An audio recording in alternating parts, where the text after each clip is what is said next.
Welcome back to episode 2, season 2 of SpitFyre. I'm Robbiey, a Leo. Zai, the Aries. Akii, the Sag. And today is a topic, trigger warning. It's going to be a little bit about the ins and outs, how it manifests what? The ins and outs of abuse, baby. It's okay. The ins and outs of abuse, how it manifests, the factors and influences that go into it within the Black community. So, without further ado, what was something positive or a good thing about your week this week? Other people might have been afraid of the thing. The storm yesterday and the day before, wonderful. I had all my windows open, the breeze, lovely. Probably the highlight of my week. I love that. Let's see. What's something positive that happened?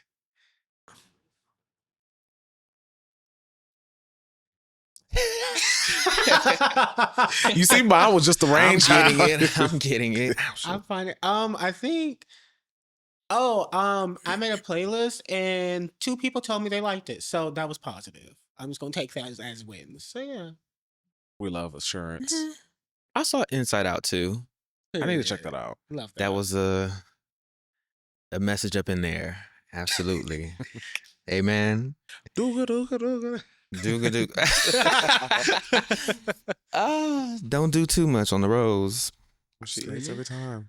But What do you got? Well, being that it seems as though everyone here was grasping for straws on our positivity moment, do you guys have anything like as far as like a mantra or a saying that you kind of maybe say to yourself every now and again to kind of keep pushing? I just be like, well, it is what it is. Like, it is what it is. You just got to keep swimming. That's the only thing that you can really do. Yeah. I just constantly repeat 15th in the last month, 15th in the last day of the month, 15th in the last day of the month. Focus on that That's check. when I get paid. Focus Okay. on that That's the check. only thing keeping me going. Okay. I just recently learned one, and it's kind of corny, but I also thought it was cute.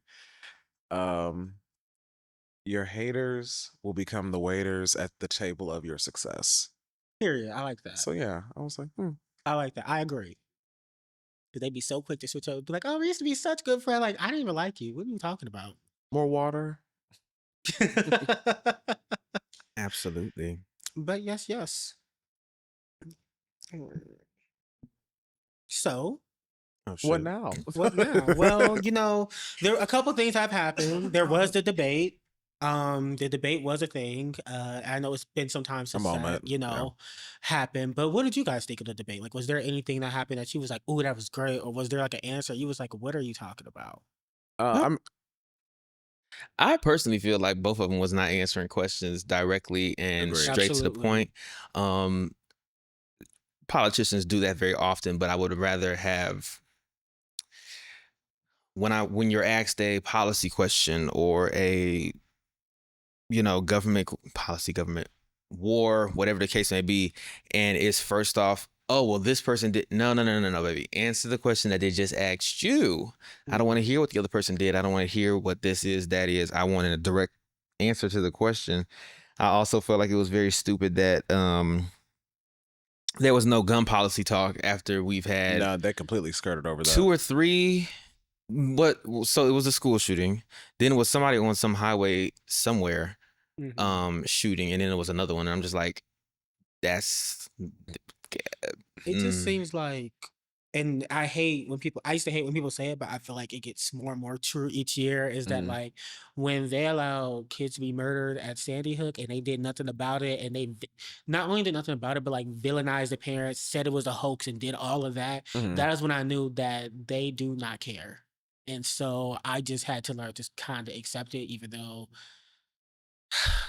you hate to, but it's just like, what can You'll you drive do? yourself insane. And, Yeah. and I really don't want to like bring acknowledgement to your emphasis on allow children to be murdered, because that at this point, based on the decisions that are made, the lack of action, it is being allowed. It's actually being kind of pushed at this point. Honestly. Because at this point, it's like, you're clearly not doing anything to prevent this now. It's honestly mitigating the issue at this point. Anything else is basically pushing it to become more and exacerbate the issue.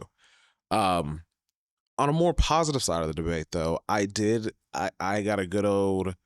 I don't know what the strategy what it would be called as far as her strategy, but that whole like bait and switch Kamala kept using with Trump time and time and time again in the debate, that was a masterclass on just good debate skills of like she knew what would be a trigger point for her opponent. And while I agree that she did not answer most of the questions that she needed to, she did answer the ones that she did better than he did.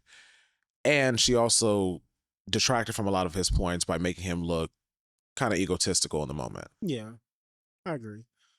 I kind of agree. She didn't really answer a lot of the questions I wanted her to answer. She did a great job of talking around the answer, which I mean, very good at that. Excellent. Do your big one, but at the end of the day, we still need concrete answers. Yeah. I knew Trump was not gonna hold a candle to her in terms of a debate. No. That's why he wanted to debate Biden so bad. But let's be real. That debate win against Biden, in my opinion, that was a fluke.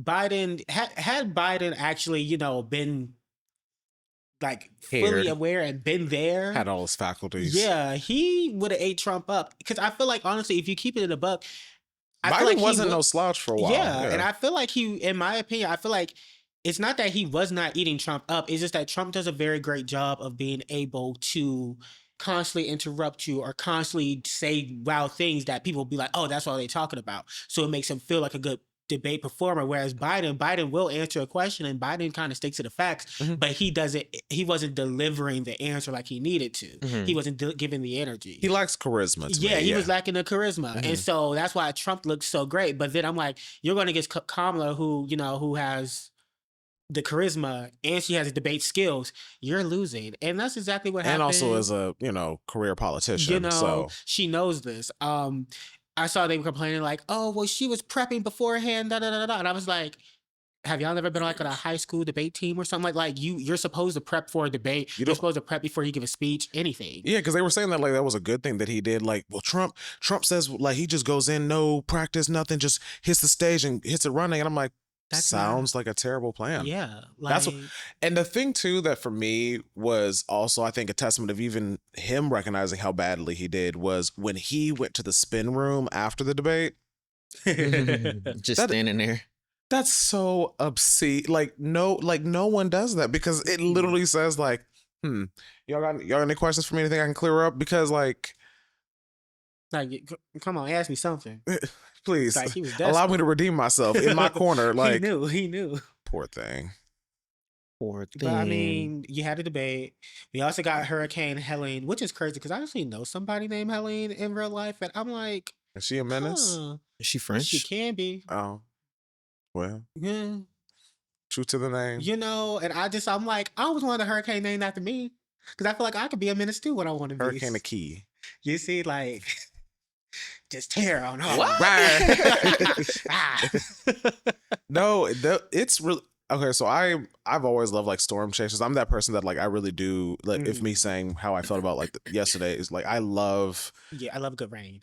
Good rain or just like really intense like weather things. Like storm chasers was my shit. I used to love that. If I could be like a clear bubble in the midst of a hurricane, just kind of bounce around. Oh, I'd love it. It looks if I was protected and I had like snacks. That reminds me. You ever see the TikToks? It was like these guys. They were like chasing tornadoes or whatever, and they was in that car. And now one was like, he was like, "Oh God, please, Lord have mercy." He was hollering in the comments. They was like, "Yo, bro, maybe this is not for you. You don't need to be doing this." Yeah. I couldn't either. Anxiety be through the roof. We got to be picked up and thrown across the field. In this car, they rip houses out the ground. You think you stand a chance against a twister? It's the like hurricanes come coaster. in, whole drifting houses. The thing that's hitting me is the way it's impacting the state, like others, like North Carolina and Tennessee right now. Fucked up. What do you mean they all the way up here and their dams are failing? Oh yeah, like the flooding is honestly worse there. America's infrastructure is horrible. It is horrible, and we have not updated. We don't like anytime there have been bills to update it. They've always been like blocked or gone through. We finally got an infrastructure bill to finally start going, and it's like, but our infrastructure is horrible. That is why we keep seeing all these buildings that they're not withstanding these catastrophes. Because they're not built for prevention. They're built for like they literally will not put money towards a lot of these things until it is an issue. They should be though. That's the craziest part about it. But it all goes to the military. You know, and it's just like, they're like, as long as these guns work, you know, like, and it be in states that they should know that, hey, with this global warming, and then you're gonna have hurricane season is already horrible for the most part, but then after global warming, you have double everything, and then the intensity of everything is like kicked up a notch, and you know it's coming. That's why when in the winter, who was the southern state that in the winter they all our houses were made out of tissue paper. Yes, all that also has something to do with how they build these apartment complexes in 4 months. We're not used to getting it that cold down here. And it's like, well, just in case. Well, start adjusting. In case pipes busting. But you also got to remember. But then they also their electrical grid is privatized now. Yes. So they will take turn because for instance, my and that's family fairly recent. Like what, 5-10 years? Yeah, and so my family, they're every time something like this happens, they'll be out of power for days. And mind you, they don't live in some like hood neighborhood. They live in a very nice neighborhood. Wow. But their power will be out for days just to make sure like the top of the top, like upper echelon, have their power. I mean, kind of like how it happened here in Columbus. Mm-hmm. Oh, kind of where there's like certain districts that have like priority over others. Make sure like these businesses have to have power. And it's like, do they? They can close. Got a little, because I came home. I got a little flashback. I had came home. I said, I know I paid that bill. What's going on? Then I went on the AEP, and then it was like, there's an power outage in your area to be determined. I said estimated time to be fixed to be determined. I said you should actually have a time on here because at this point, if I'm paying you $100, I really do think that you should kind of hurry up. Fuck Dublin and all them people. It's true. That's why I was happy that I was shocked that Whitehall Power was still on. I said, "Yo, we in this. We got this." Yeah, because Whitehall recently switched off of that, and I usually curse the ground that AEP walks on, but ever since that little issue they had last year when the air conditioners went out, or power went out during that hot ass summer, she tightened up a little bit. I don't like AEP. I don't like NEP. I still owe AEP money because our company they switched us over to NEP, and which is Nationwide Energy Partners. Yes, and so. Once they switched us, and I still had a bill. The bill was only about $70. I was like, I'm not paying that. Yeah. We switched. Like you, why would I pay you? You can't cut my electric off. Jesus paid it all. You know, like so. Shit, I'm probably still in collections. Government entities handle it when it's an issue, especially parking. I hate y'all with a passion.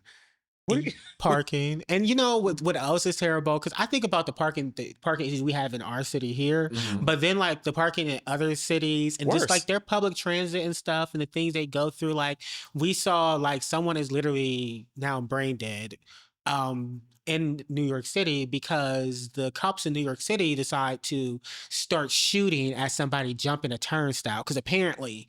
You not paying fare for the subway means you should also die.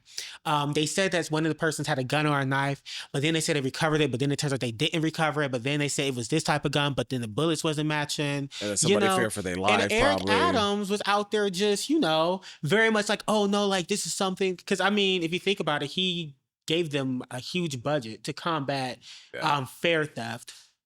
And it turns out the city was only missing out only $150,000 worth of fare or whatever. But he paid like millions into it. And lo and behold, guess who has been indicted? Eric Adams. The tables turn. You know, what goes around comes back around. Spice ate that. She ate that one thing. Oh, I just think politicians are... I don't know. Do you feel like they're like inherently corrupt? Because I definitely feel like there are those that go into it for the power, the prestige, and just, for all the wrong reasons. But I feel like a lot of them, and I would like to believe, start out with good intentions. And then over time, once they gain those connections, kind of see, just how far they can push it. They do. Like, I do think to a certain degree that's human nature. It's a little foolhardy, in my opinion, and I hear where you're coming from. I'm gonna let you top it.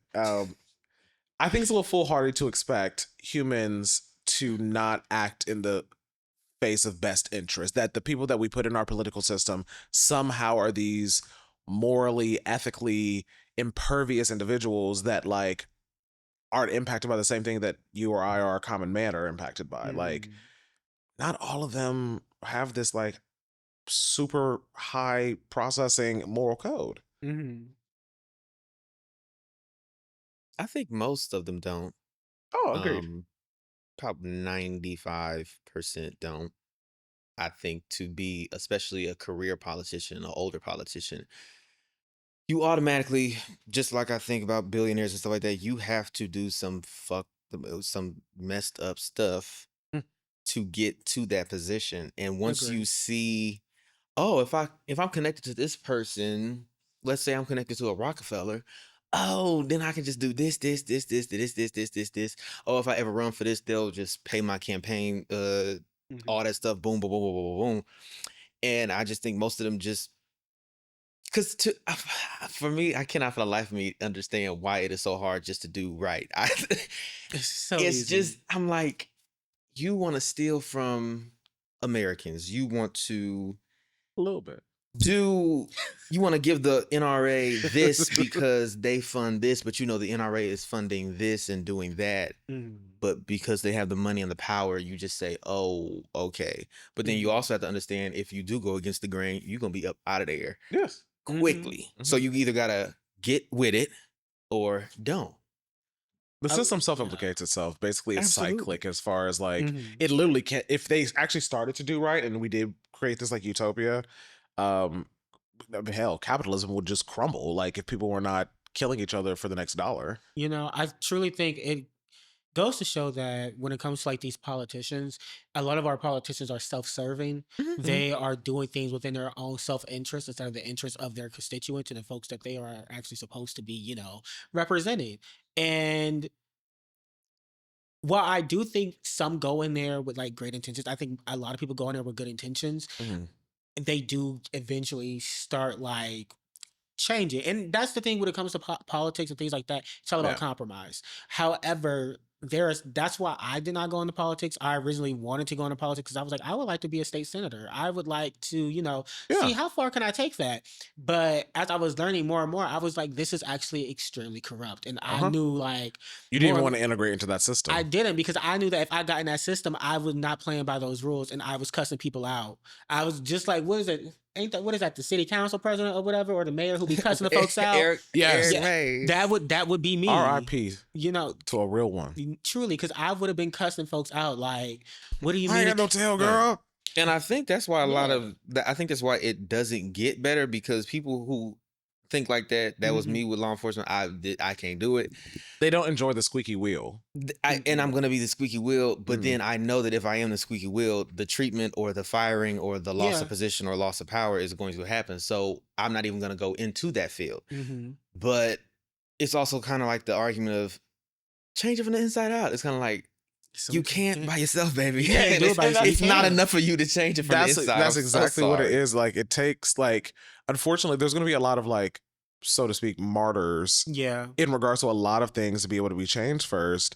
And I mean, let's just, again, be real. A lot of people don't want to be the first one that's like, I was one of the first 100 that got fired and never got anything back for it, but it was that 101 person that finally broke through. A lot of people don't want to be 99. It's true. Or 17. Like... And that's the thing. And I've noticed that for quite some time. It's just that, like, nobody ever really wants to really be the one to shake the table. And the ones that do shake the table, they're always, you know, seen as, oh, like, they're always villainized. The troublemaker, the person. Yeah. Like we see, you know, I know we'll probably get into this a little later, but like, Aubrey O'Day. My girl. I'm sorry. My girl. Aubrey was always my girl. When I first watched Making a Band growing up with my sisters, I was like, I want Aubrey and Andrea to make the group. They were a part of the first group.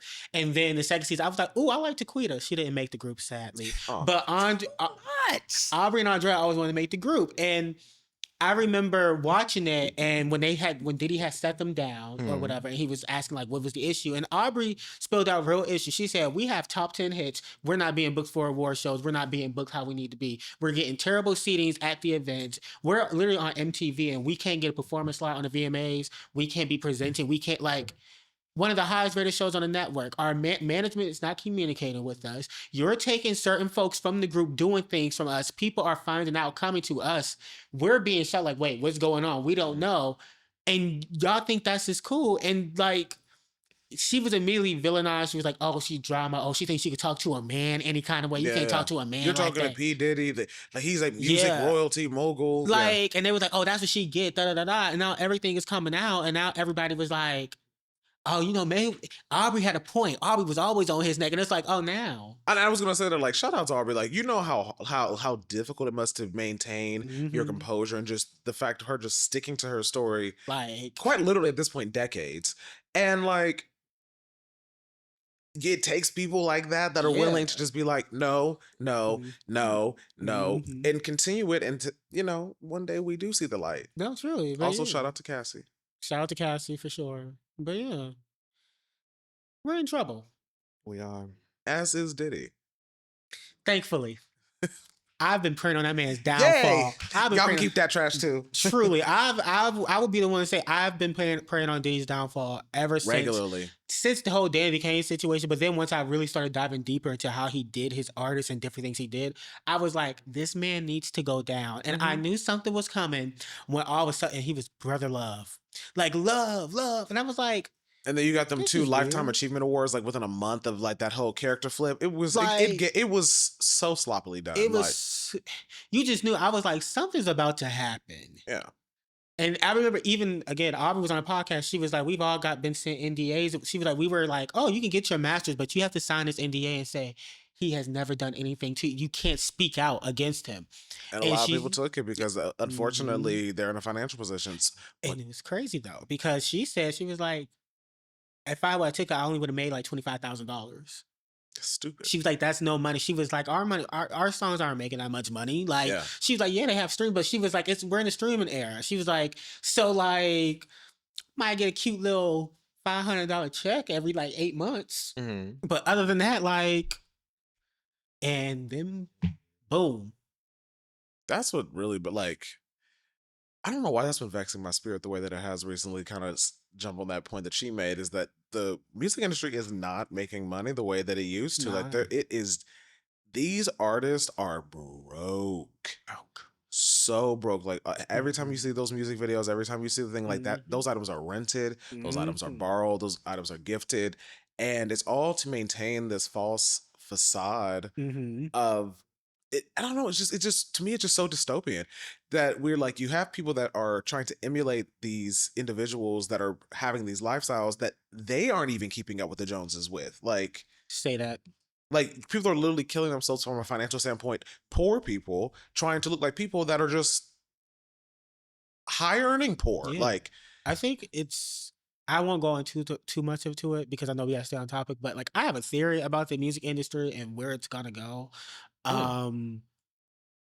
I think there's a reason why a lot of artists are starting to become independent or just using labels as like, you just be my distributor at this point, because they're like, at this point I have to try to make as much money as possible. I think honestly that is going to force labels into actually starting to invest in artists again. Yeah, because it's not sustainable the way that it is currently. Like, they're losing money hand over fist every time they pick up a TikTok artist that's hot for 6 months, and then immediately they have to drop them. And it's like, but them TikTok artists be like getting paid though.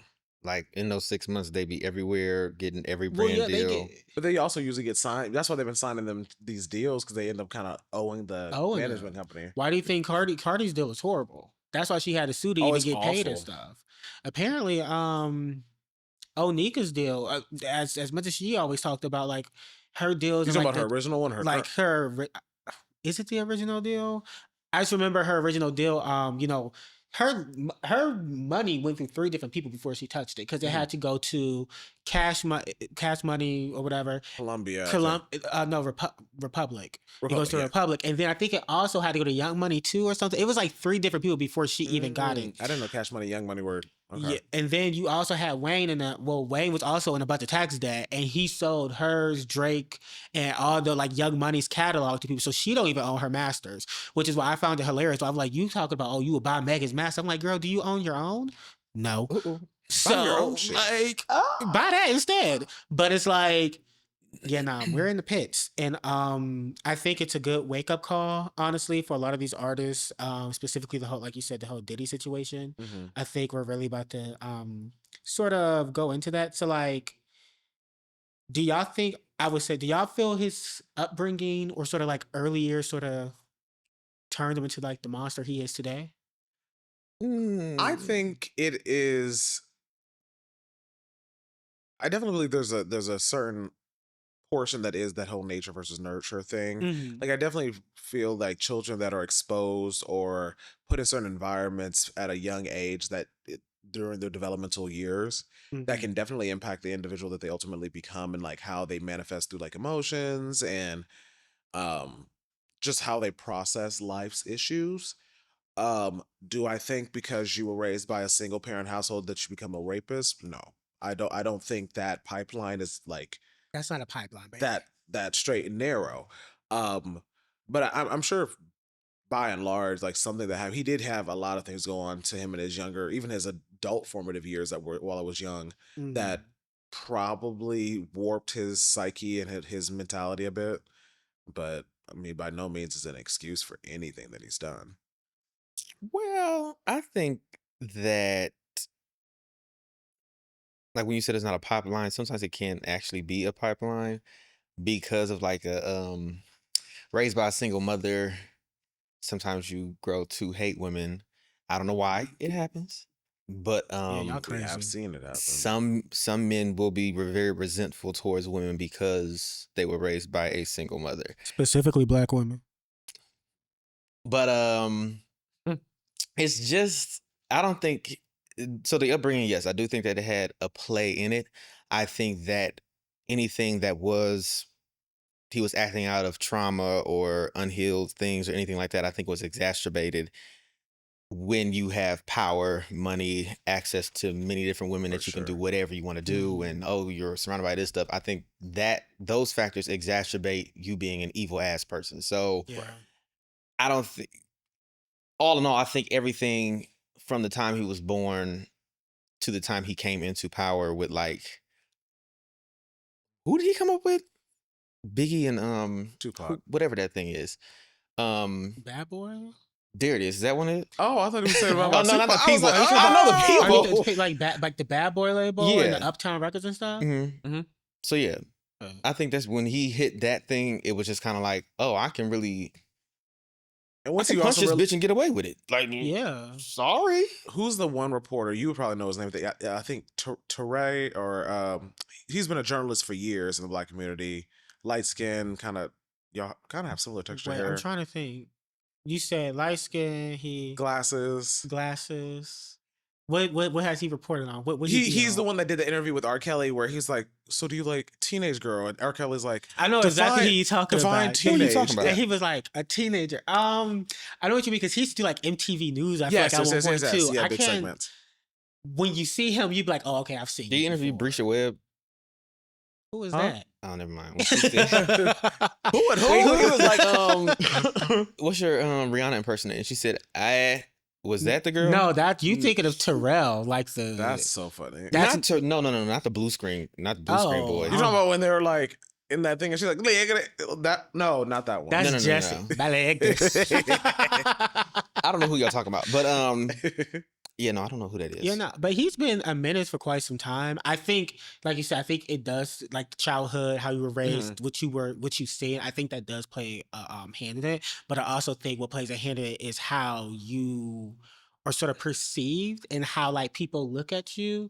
Because like they say this man was a trip when he was going to Howard. They said he was a trip then and he was doing wild stuff then. But he literally got his nickname Puffy because that's from a childhood nickname of him because he would huff and puff because he would be so emotionally irate. Yeah. And so it's like he does these things and nobody holds him accountable. No one Right. says, hey, no, bro, that's not cool. No one's standing up to him. Like, people seeing him cuss women out, abuse women, do everything. No one's standing up to him because for some reason they're all intimidated. So he don't only start doing it to women, he's also doing it to the men. And nobody... And because no one clocked his tea early on, Yeah, it became the regular norm. And exactly. and then they become the squeaky wheel. And it's just like, not you getting in the way of him beating his bitches. Like, okay. Like, yeah, literally. like And that's it's just what, that's what he Lorian do. That's Gibson. Yeah. And it's like, it's a shame because I'm like... not scared of you. They're scared of you. You can't talk to me like and that. that's why I always appreciate somebody who will tell like the most powerful person in the room, all these Fuck other you. motherfuckers might be scared of you, but I'm not. And Yeah. I always appreciate that. But I think that also goes into how like Even if it does get that car blow up. you know, It's the culture though. yeah, but I think it goes like into our community and culture. Like we will see people who will be awful. Like again, you see Diddy watching that show, the whole cheesecake fiasco. Me personally, I've always people like that man is evil. he's evil, and I would have been like, no, like I'll never forget. Like, I'm so sorry. Like I'm not. And they were like, oh, apparently it was for Beyonce. She was upstairs. Girl, Beyonce, no. Did Beyonce come down and tell me to go walk? She did not. So I'm not doing it. And even then, I'd have been like, I'd have been like, you got them. as No. I back out the door. You know, no, I'm not doing it. But it's like, just watch him on TV, watch how he was talking to people, seeing how he was talking to people, and watch how he was dogging them out. Nobody ever really stepped in and be like, oh, hey, bro, that's too much. Or, hey, chill no, out. you going crazy. Nobody ever did that. No. And it got to the point where they were literally covering up his abuse on video sets and different things like that. So it's like, we see him do it, but then like I also see it in real time, in real life. Like, and not even just like within the Black community or anything, because it's everywhere. Like, even when I'm at work, like I see certain stuff, like, and I think everybody can relate that you see certain stuff, or you will see like certain folks in management, things like that, they do something, you'd be like, that's Inconsistent. That's not right. Like, you're holding this person to a different standard than you're holding this person, yet this person does everything they're supposed to. Like, you see that, and like, you know, what just recently infuriated me in regards to like the workplace that they do in regards to like systematic abuse that they're even putting in like your job that you need to live, is the concept recently of ghost jobs, where they have literally postings for different positions. Like, people talking about like, I've been applying, because half of those positions aren't even real. They have to post them for two reasons. One, so on the outside looking in, it looks like, hey, we're, you know, the stereotypical we're always hiring type vibes. But then also it's an incentive to their internal employees, like, hey, we got your job on the chopping block. We over here looking for another analyst or da da da da da. And it's like incentive morale for them to kind of like, well, let me buckle down. Let me, yes, boss. It is making them work harder for a position that's really actually not up for grabs. Because I'm gonna be real, you could tell me that, oh, hey, just let you know, like, your position is up there. Like, we're not saying we're gonna fire you, but like, you know, just so you know, you know. And I would be like, okay. Because one thing my mama taught me, so you said, update my resume.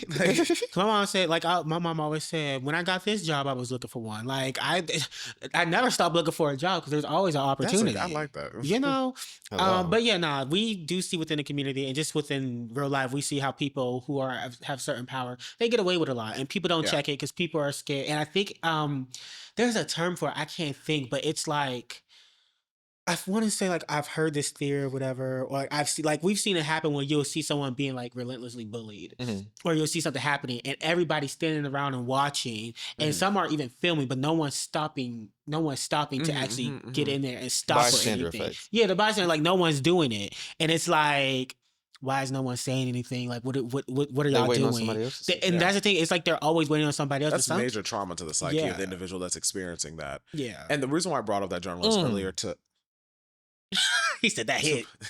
No. You had said that, and then what you had said, and it brought me to a quote that I had seen on Twitter. Not.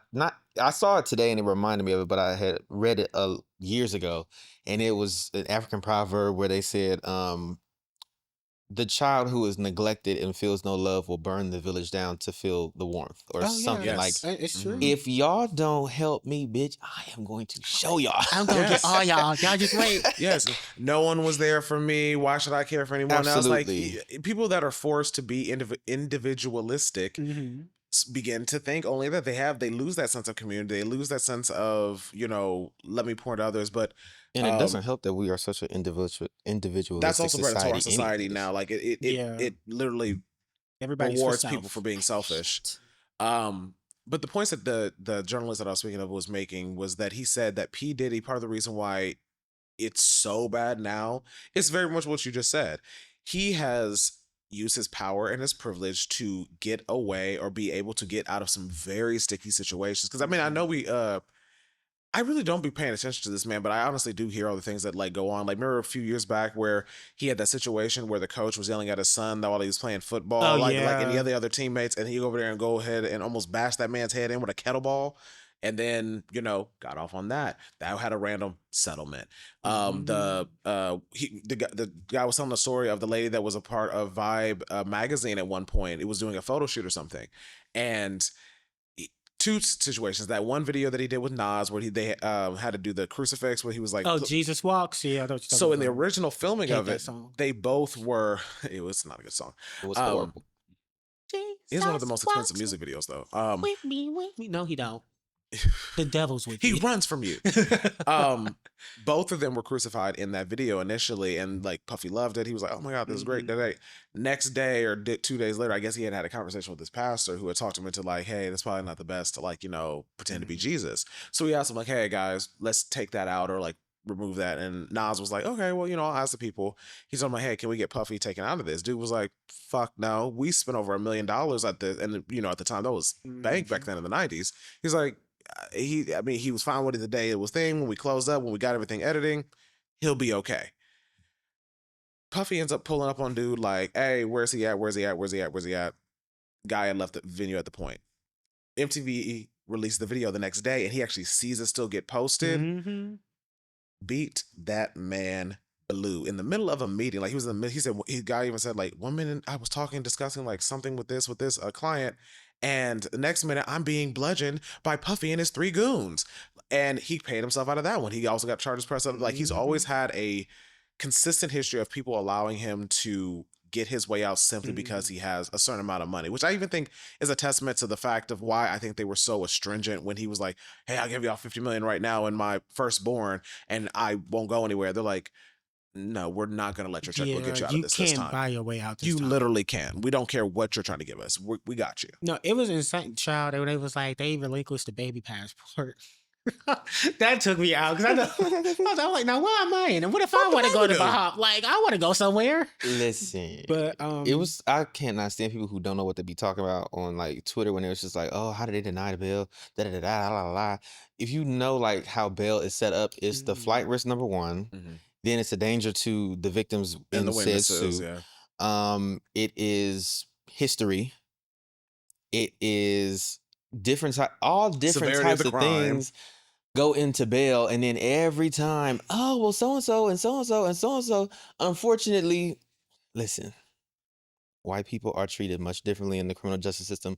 You don't need to bring up Harvey Weinstein, this person, every time something happens. That black man is guilty. And it's like, what do you gain from that? Down. Where they're just like, "Oh, they let so-and-so get away." And it's like, okay, and good. Now we're not letting them get away anymore. We're actually in their ass. Do you want us to also let this one free? Like, that's goofy. I feel like my biggest issue is they always use Harvey Weinstein, but I'm like, do y'all, like, that's how I know folks was not paying attention, because like that man went to trial. That man was in court. That man was in jail. He tried to get out of jail early. They said no. Yeah. He went to jail. He was convicted of his crimes. Like, and he still like, he was like convicted of all his crimes in New York, and they were like, "Oh, don't worry, you still have the ones in California too." Like that now, man. Mind you, was that trouble. Probably because his crimes were against white women? Probably. But like, I mean, he did go through Lupita a lot about her situation. They tried to play her. When she spoke out against Harvey, she was the only one. He was like, "No, that did not happen." And I was like, "That's not funny." Why y'all like? No, literally, that's literally what he was saying, and that's why. And I remember my friend Alexis had brought that up, and they were like, essentially saying like, it's crazy how it's like, "Oh yeah, okay, yeah, these two," but when it comes to the black woman, it's like, "No, never, not that one," even though we know you did it. But so like, even like, okay, I own up to the molestation, but like I have standards, like, and it's just like the slap in the face. Because Lupita is gorgeous. She's gorgeous down.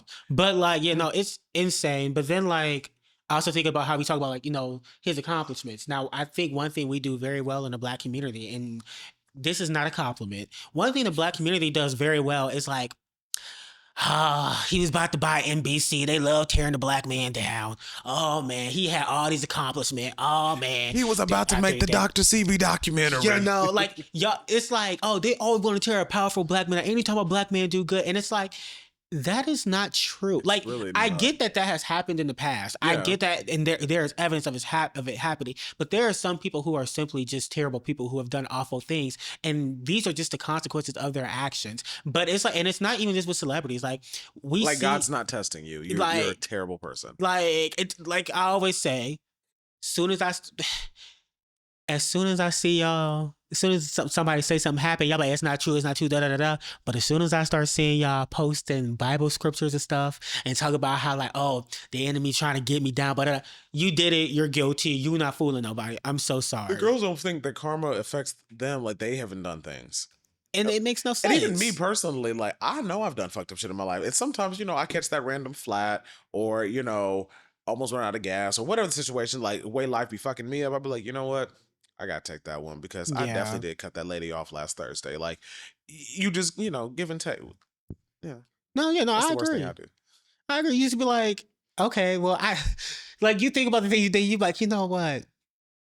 I did do something messed up, so maybe I do deserve this. Let me go ahead and take my L. I'd be like, let me not bitch too much. Like, especially like, I would say like relationship wise, like if something happens, I'm like, you know what, charge it to the game. Like, I know I had somebody else feeling like that. I know I didn't do the same thing. I didn't ghost somebody before, so let me go ahead and take this ghosting and go about my day.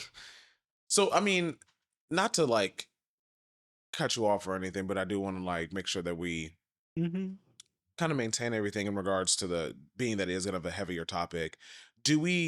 So I mean, like you said, ultimately he is being held accountable at this point. Now, again, the full fruition of like, what actually is going to stick, we don't know yet. But we know as far as it looks like now, it looks like they're about to throw the book at him. But at what point do we start to look at his peers or his surrounding social group and say like, so, Mary, what's going on? Well, I feel like that's I think tricky. you should always just look at them. Trey Songz. Oh, he's always been terrible. Yeah. It's just like it's a certain thing where now when people come out and say like, oh, so-and-so did this, so-and-so touched me, so-and-so hit me, so-and-so did this. I'm like, they did. I'm sorry, they did. Nobody believed Keke Palmer. Then everybody started coming out and against Trey Songz. Then the other one, and I'm just like, when people do say stuff, I just be like, I don't disagree. I don't not believe you. I'll be like, they have the power, they have the money, they have the hush, they have the. It's the culture of Hollywood type of thing. It's kind of like one reporter. I don't remember her name. She on that Joe Budden show. Melissa Ford. Boom. She was having this whole thing where she was like, oh yeah, it's not like back in the day, especially. It's not when it's gonna. It's not if it will happen. It's gonna be when it's gonna happen. Yeah. When somebody's gonna come and rub your back or put their hand up your chest or do something or punch you or do that. It's when. It's not if. It's when. And it's just kind of like it's been happening for so long, so many times. With so little backlash. And then when it is backlash, it's like, kind of like, oh, well, she must have been doing something. She wanted to just be famous and next to some money and da-da-da-da. I mean, so she it's is just her. I feel like it's kind of, she's a whore. It could be kind of tricky looking at like their social groups and stuff for like folks they surround around. Because like for some people, there are some people who probably also were abused by this person, and they are just, let me play this role, let me play this part, so that way I know I can get out of here safe, no bruises, XYZ. And kids. I know there are also, like you said, there are some people who seen it or whatever, and they distance themselves from like, I'm not hanging with you, I'm not going to your, I'm not, hey, he's had my respect ever since he slapped the piss out that man. Like it's just. Some people just like, it's like their thing is to back away, and they also normally have their own ways of wanting to be like, hey, I'm letting you know, you be careful. We don't know every conversation that's happening behind the scenes too. So yeah. So I just hate that now it's turned into a thing where it's like anybody who's taking a picture with Diddy, they've been implicated. I'm so sick of y'all using Aaliyah and trying to push something. The one that pissed me off the most was like, where were her parents? Not saying that her parents could not have been there. That picture of her at that party, that woman was 21 years old. She wasn't an adult. When I was doing that, I was like, she was 15. Was she young? Was she still young? Yes. And could her parents have been there? Yes, absolutely. But just because she took those pictures at that party. How much were you listening to your parents at 2021? Exactly. But just because she took those pictures doesn't mean like, oh, she was there when all the freak stuff and everything was going down. She was also abused. It's like, y'all, and I think the reason it pisses me off so much is because y'all don't actually care about her. Y'all don't. Y'all are using it for y'all clicks, for y'all engagement. That's what pisses me off. They don't care about most of the victims. Yeah, y'all using it for engagement. Y'all using it for clicks, and y'all don't know the real history. You're like, oh, she was dating Jay-Z. Both Dame Dash and Jay-Z already said that was not true. Dame Dash even came out and was like, yeah, no, she actually friend zoned Jay-Z. Yeah. It has been known that the only people that Aaliyah have like talked to was, I don't count that other man, but Dame Dash, because apparently they were like engaged or were going to be engaged. She went on a date with Nas or whatever, and that's because they did a song together. And then at one point, now this one is alleged, but when her and Brandy had that little beef, where apparently it was over some little boy that was also a teenager that was in Junior Mafia. Gotcha. That is it. But like, it's like every picture now that she is in or whatever, they want to say like, oh, she was being abused here. Like, yes, I'm looking at you, Onika. Like, shut up.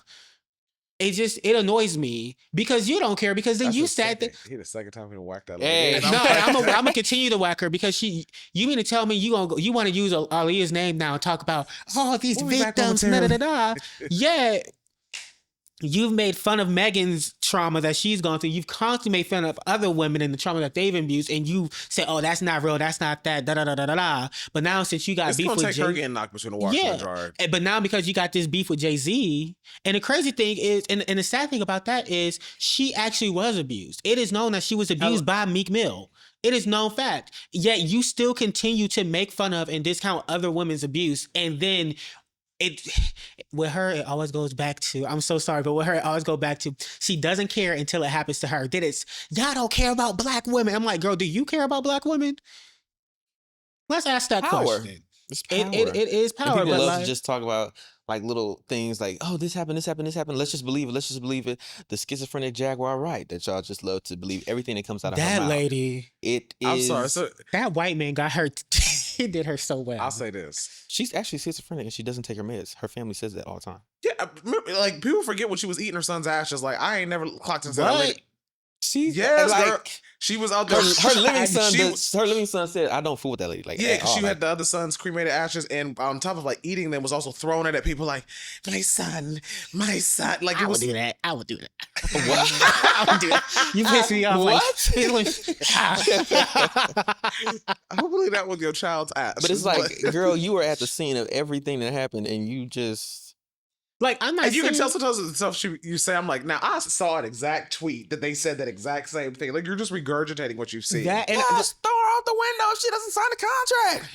Like, you never wonder why Beyonce always gets pictures from the left? And it's like, could she be telling the truth about some things? Yes, she was in the industry and she's seen some things. But then like there was times when she was speaking like things like on Aaliyah or other folks, and it was like, ma'am, what you're saying did not happen because you're placing this event in the 90s. Like she placed something that happened to Aaliyah in the 90s. It was like, ma'am, that was 2021. Or like she placed an event of somebody that happened like in early 2000. It was like, ma'am, this happened in the 2010s. What are you talking about? I'm a firm believer a broken clock is right at least twice. Yeah, Azalea Banks, absolutely. Yeah. Like, Azalea Banks is a key point. Like every once in a while I'll be like, okay, she ate that. Yeah. But then she's back to, transphobia. Yeah. And just tearing somebody down or praising some random ass white woman out of the blue or selling butthole soap. And I'm like, no, because she showed that closet. Oh my God. That was insane. But it's like, I don't know, it's kind of weird. It's weird that like we live in a society, like people be like, someone would say like within our community and society, like we be so like, oh, we want the tea, that we just be accepting anything as tea or as fact. And it's like, that's just gossip. Yeah. Let's get to the facts. But let's read that case. Let's bring back accredited sources. As a career nosy person, it's sometimes where it's kind of like, I don't need to be this nosy. I don't need to be. This is a little bit too much like... When you find yourself digging, sometimes you be like, whoa. I'm like, ooh, do I even need to know this? Why do I even need to know this? That's why I couldn't read the full whole case thing that's going on with it. I couldn't do it. With which one? just like Cassie's, the one that I read some of the one that with Dawn had filed. I read some of Dawn's, yeah. I couldn't do all that because I was like, this is a lot. Like the one, I think It's the one that heavy. triggered me the most was the fact that like she literally had to call her father because they had locked her in the car. Yeah. And then when he came out, she basically went in, he was like, don't you ever call your father, And the fact that she said, I saw my dad afraid. And like, even though I don't think she said it in the interview, it gave very much like she was not used to seeing her father shook like that. And I mean, and in my opinion, that's crazy because one thing about me, two things for sure. Like, I'm not saying folk can be intimidated. I'm not saying that can't happen, but like something like that happened to me. And I know we could say like, oh, you gonna say it, but you can't. You won't know what you do until you're in there. But like, one thing I know, Yo-Yo, she coming, and you can talk to her crazy, talk about something. Oh, don't you ever call because she gonna be like, okay, I got something for that ass. You wait. You gonna have to shoot. You gonna have to shoot. You gonna have like, and I feel like your best shot. Truly, like what Diana say? I want the baddest heifers on the floor. When it comes to me, I'm sorry, you gonna have to put the baddest people out there because you're not. I'm coming with some heat. You're not getting rid of me like that. No, that's real. For me, the whole thing is just like, it's so layered of just how many people had to turn a blind eye. Yeah. How many people had to, like, I think one of the things that when they were reading the court documents, they stated where they're just like, he quite literally could not have done all this or ran this enterprise to this magnitude by himself. And that's why we're also investigating all these other people that are attached to him. Yeah. Because like it's a, and that kind of aligns. You shot that lady in the face? She ain't changed her story since the 90s. J-Lo got up out of there. I always say that was the night she went from Jenny from the gunshot residue. She literally went from Jenny from the block. She went from J-Lo. That was the night that she became Jennifer Lopez. She said, "I am Jennifer Lopez. I date Ben Affleck. I don't know what the fuck y'all got on, but this is what I do." Yes. And I feel like that kind of aligns with like even the Black community and stuff. I mean, I only speak of the Black community, obviously, because that's the only community that I have been privy to, thankfully, my entire life. But I, as somebody definitely not recently, recently joined. As someone who recently joined the community, recently, like, or having left the church, or just a lot of like things within the Black community that are very systematic and have structure to them that is years and decades older than me. You do recognize patterns of enabling within these subsects that allow for a lot of the abuse and a lot of the fuck shit to go on and to be like anything from like, even when you're getting older, you start to unpack of like, well, what do you mean my sister and my younger female have to like put more clothes on than what they're comfortable in their home when this male relative comes by? We need to unpack why that's an issue. We've created such a culture where it's allowed for this to kind of just be something that happens that we rather address the victim like, hey, just, cover up some. Maybe he won't be as tempted to take your goodies if you can't see him. Your shoulders are out. I always hated it's men in the house. Put some clothes on. Then those men need to be out of the house. They need to be out because especially when they tell like their daughters that and their daughters be like 11, 12, 13. And then the man be 35, 40. If a 40-year-old man is looking at your child because she decided to come downstairs in her home in some shorts and a t-shirt, or a tank top, it's not your daughter that you should be looking at. It's that man in your house that you should be like, why are you looking at her like that? What is? It's coming from a protective place because a lot of us in the community know the stuff that happens that is swept under the rug. Yeah. So I know why they're saying it. However, it's also just like this. I think they feel like it's patriarchy. Yeah, they almost feel like it's easier to address that than to address the issue at hand, which is the individual that's enacting it. Why many people are saying, "Oh, no Diddy, no Diddy, no Diddy, no Diddy." It's like, did you read any of the court documents, or you just heard that he was messing around with men, and that's why? And that's what most of them focused on. That's why this is an issue, because he put what up his butt? It's like even if he's abusing a man sexually, it's like he's gay. Honestly though, but if you think about that, I hate to have to give people their tens when they're due. I know for a fact that he probably has some blogs on payroll to push things like that. That is why the whole thing with the baby oil has been pushed so hard, and that's what everybody's talking about. In my Did you opinion, believe that? I Did don't. he have that much baby oil? I said something. I think he did. I don't I like to be a think- I wouldn't be conspiracy theorist, surprised. but that just don't make sense. What? What said that? Have like, you seen the amount? Have you seen what It made- 1,000 bottles look like? it made more sense once they released that a lot of the bottles were laced with GHB. What are you doing though? So He's raping. it's absorbed through the skin, so they basically become willing participants. And do you also think too? Because So everybody just lathers themselves in baby oil. while at they the fucking, party. and then well, or like here's another they thing, might too. use it as lube. A big thing too that they pointed It's out is not like healthy. if you're hitting somebody, like bruises don't show when you're greased like that. Like a lot of parents when they abuse their children, like for the spankings and things, will put Vaseline on them so that the bruises don't show. That You can get- also be another You get in layer a to it. fight, you put Vaseline in your face. Well, yes. Yeah, So it'll but that- slide off, but it's still impacting. but the scratches. Will But you still gonna- be there. Now all the time, if you might And scratch, the but thing it won't too, be as deep. if you're in this sex dungeon, like in my mind initially when I thought of it initially, I'm like, damn, all that baby oil, damn, I know the carpet is fucked up. But like, what if it's in a room with tile? How can you run away greased up on a tile floor? Like while you're also drugged? Like But again, like, It's just so sinister. It's so- but, it's but if you notice, the whole conversation since the coming has all been about baby oil. Everybody's making jokes about the baby oil. yeah. That is I his don't P. think any of them jokes is funny. I'd be irritated when No, I be. they're not. I'm like, I think the skits are also terrible, but Yeah. people have trivialized. The thing that his team has been able to do is help folks trivialize everything that's going We've on. been desensitized to trauma. for in Yeah. general. dumb people. Yeah, but it's like, so, oh yeah, so yeah, Diddy did X, Y, boom, baby oil. Diddy did da da da da da da da da.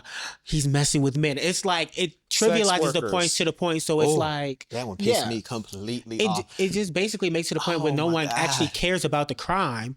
They just think Yeah. the detail, like, Or just oh, not the important part of the crime. yeah, It's like it's just this tiny detail that doesn't need to be Mhm. talked about. But again, I feel like that is his team at work Right. trying to make sure that Oh, she was a most of the call girl. things What does that not have she to do matter. was with cheating on him anything? too. Like don't care. Like, what does Yeah. it have to do with anything? She's I a call don't girl. She's care. a sex worker. She was hired for a Boom. job. Yeah. You can't abuse your workers or anything like that. So even if she was a call girl, where's HR? And I hate what you like. You just said it was like, oh, she was cheating on Diddy too. With the It- trainer he booked for her. Hey. Was Diddy not cheating on her with everybody? I mean, Always. and this has been my biggest thing. Men can You never dogged take it. Kim Porter out. He dogged Kim Porter out for Cassie. I ain't gonna say for Cassie, but like it was really just him bouncing back between Cassie and Kim Porter. You dogged that lady out, and then as soon as she died, it was, oh, the love of my life. Oh, I loved her so much. Oh, and it was everything The was so mother of my emotional. children, yeah. But it's like, but you never did right by that that's lady. just such And quick a- segue, fuck ooh. all y'all that bought that raggedy ass book. Like That book what is the fake as hell. fuck? Fake as hell. What She never the had hell? one. Like Oh, that fake book that. Yeah, her It- memoir. They stated multiple That made me times so she did fucking not mad. have a memoir in the work. She did not do that. Like she was not doing that. yeah. just ooh. I do believe in the jump drive though. I think that I mean, I wouldn't be surprised. Yeah. I think, and I wouldn't be surprised if she probably was working on something like a memoir or whatever, Yeah. something like that. But it just never, like, she never put words to a paper, or she never fully got it off the ground because she Because was think just of busy. anything, like you don't think that she thought that might be like confiscated, or like just the fact of maybe she didn't write it down because you can't steal or have access to something that's not tangible. Like Or maybe she like. Do y'all think that maybe like? Don't y'all think maybe because I'm pretty sure she said she was working on something like that. I feel like a type of publishing company or somebody would have came out and be like, "Oh yeah, well we were like getting ready to work with her, about to sign her to a contract, da da da da da."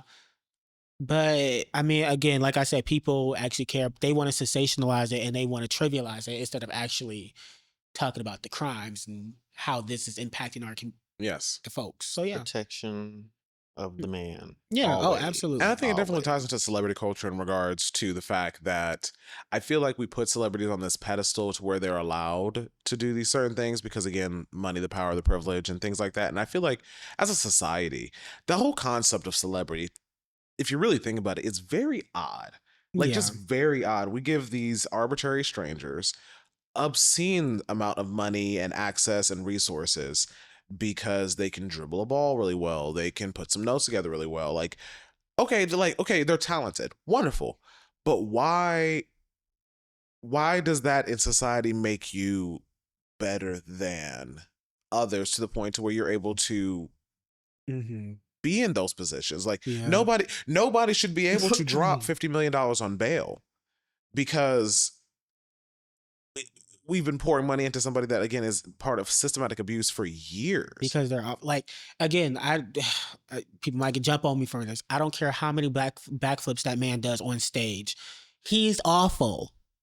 And I'm talking about Chris Brown. And you haven't seen got his name. I'm talking about Chris Brown. Like, they be like, oh my God, he did a backflip. Woo! They be like, oh my God, like, and y'all always try to take him out the game. And I'm like, it's like people, they be like, okay, you can do a backflip. Okay, you got a voice on you. Okay, you're an amazing actor. That does not give you the right to be an absolute terrible person. Like, it makes no sense to me. Y'all do that with OnlyFans creator too. Like, I don't care how fat your ass is, or if you're OnlyFans creator. We talk about it all the time. The Twitter, the popular Twitter folks, like, they say either be dumb or terrible people. Dumb, terrible people, always with the worst takes. And I'd be like, and people, like I say, I don't care. I will call you dumb. I will call you stupid. I will say you need to shut the hell up. I don't care how many Twitter. Oh, you just jealous. I'm not jealous, baby. Why would I be jealous? You literally have the IQ of a snail. I'm not jealous. And they think because their dick's playing ping pong with their kneecaps that somehow that puts them above anybody, and it's insane. Like, you're an idiot. Read a book. I think celebrity culture gets to people's head immediately because even like you just said on Twitter, if you have a lot of followers, or you have a lot of like people gassing you up and all stuff on social media, you tend to be like, oh, I can't be touched. And it's like, baby, in the city that you live in, you're not shit. Like, this is something on your internet. This is where you feel your oats because you don't feel them in the city that you live in because I know you. I see you. I know what you look like. When I went to a different city, I saw you. And I know what you actually look like. You don't give that. I know. I've seen you before in the Facetune. You don't give that. And it's just kind of like, I always tell people, if you are that girl, you do not have to do those things. You do not have to do those things to be an asshole, to be a dickhead, to be a mean girl, to do this, to do that. If you are really one of them ones, walk into a room, be yourself, and people gonna fuck with you. Yeah. Like... But I understand where celebrity culture gets that from, and especially the men, why they feel so invincible when they do become celebrities, because power to a certain extent is always going to corrupt somebody. Now, on the or the depends on the person. Like, power, maybe you do a deal that you know is kind of a little shady, but you kind of do it anyway because it's a lot of money. Yeah, so it's like that little, and then Diddy, R. Kelly, like that type of... Naomi Campbell. Listen, I'm ready for that one to crack. When that is one I'm going to be completely honest with you right here. That is going to break my heart if that is true. But I know she's a terrible person. That lady, Madame, icon. That lady is an icon, and if that is true, baby, ain't no ifs, ands, or buts. It's true. It's definitely true. She's been named in the documents. And Epstein, I'm talking about named in the documents where she is a co-conspirator to the crime. I don't know about that, but let's get into the legality of it. Well, she did return one of her kids, though. Mm-hmm. Return what? One of her kids? One of her adopted children. I would have did the same thing with kids. I don't like them. You're a terrible person. Wow. You can't do that. How do you return the sender? It wasn't a return. It was like an exchange. It was like an exchange. Oh, she didn't like him. But you adopt it's a child. Not a blouse. You can't do that. Adds to trauma. I am a firm believer of just like, I did buy it. Like, and honestly, is that not? If I can't give you the life I want, I'm gonna go let you have something else. And if I know I'm gonna treat you like a piece of shit, because maybe you to buy humans, I guess. But again, it's like, okay, but I feel like you go in there knowing that, do I actually want a child? You should go in there knowing if you actually want a child, if you actually want to be there for a child. I don't think so. And I think that... What does a child run? Through adoption. Through adoption? Yeah, like they don't. I know surrogacy is money. No, I'm talking about like as far as like adoption. Adoption's not free. No, it's not free. No, adoption is not a lot of money. It is. It's not a lot of money. It's a lot of. It's a long ass process. Oh, it's a long process and thing, but it's also very expensive. For like adoption. Yes. When you want to get, which you wouldn't think because they're like, hey, because we have all these kids, take them. How is adoption expensive and then foster care you get paid for doing that? Because there's so many fees. There's so many fees with adoption. Fees to just bring some. Yes. Yeah. Like I can see it being a long process. I can understand that. Vet. But for you to have to pay any more than, I would say any more than $5,000. There are people who literally had to pay over $100,000 to adopt a child. Yeah, and sometimes even indirectly. Let's say you're already born child. Yes. Correct, already here. I don't know why this is so hard. Like now, this is what we were discussing. I knew surrogacy was a lot of money. I did not know adoption was a lot of money. Adoption I thought it was just like, especially like I was saying indirectly too, because it's like sometimes like when they're doing that vetting process, if they look in your debt to income ratio is fucked up. You might end up paying because like you have to like pay off the debt so that your shit looks better so that you can continue the process. So like sometimes that's a way that your money. And also like, so sometimes it is different. So sometimes there are people who were adopted like, okay, there's different ways. You have the folks who are currently pregnant, giving birth, and they're like, okay, if I want to give my child, I want to pick the family, but you're gonna have to pay me. So they can charge buku money if they want to. They could do that. But then you also have to look at, there are also like different orphanages and different things like that who they also charge, like agencies that also charge a lot of money for a child to be placed with a family. Like they do that, especially if you are doing an adoption when it comes to a child that is overseas as well. You're really coming out of money. Republicans, y'all have no problem with this? No, they don't have a problem with that. They don't care about the children once they're born. They only care when they're a fetus. When they literally can't breathe on their own. That much money for adoption? Yes, people pay money. Oh. That's why kids continue to be in the foster care system. Okay. Which also leads into trafficking and abuse. Exactly. But you get paid, foster care families get paid to I consider foster that child. Being a foster parent. But yeah, they get paid to do it. But it's not a lot of money, but it's like, depending on how many kids you have. Buy them groceries. Get to pay a bill or two. I knew a couple of those getting like $800 a month.